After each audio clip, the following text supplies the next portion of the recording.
ఒక అడవిలో చెట్టు కొట్టేవాళ్ళు ఓ పెద్ద దుంగను ఓ చెట్టు కొమ్మకు అలా వేలాడదీశారు అడ్డంగా. అలా దారిలో వెళ్తున్న ఓ ఎలుగుబంటి వచ్చి ఆ మొద్దును కాస్త మెల్లగా తోసి నించుంది. కొద్దిగా వెనక్కి వెళ్ళిన దుంగ కాస్త స్పీడుగానే వచ్చి ఆ ఎలుగుబంటిని తాకింది. దీంతో ఎలుగుబంటి అహం దెబ్బతిని మరింత బలంగా ఆ దుంగను కొట్టింది. అప్పుడు గర్వంగా నించుంది. దూరంగా వెళ్ళిన దుంగ మరింత వేగంగా వచ్చి ఎలుగుబంటిని ఒకే దెబ్బ కొట్టింది.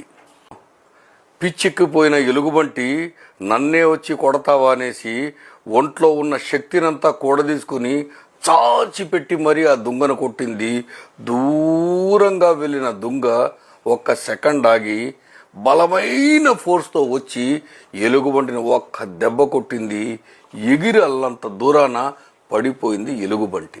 బాగా గమనించండి, ప్రాణం లేని గమ్మున వేలాడుతున్న దుంగకు బలాన్నిచ్చింది, ప్రాణం పోసింది ఈ ఎలుగుబంటే.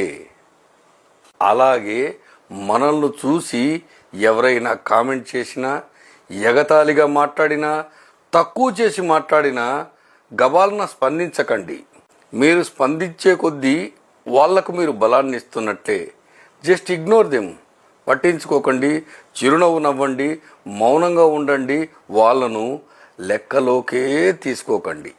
ఎప్పుడైతే నీ ఎమోషన్స్ నీ కంట్రోల్లో ఉండి నువ్వు ప్రశాంతంగా ఉంటావో వాళ్ళు అని అలసిపోయి నీ వైపు తిరిగి చూడకుండా వెళ్ళిపోతారు.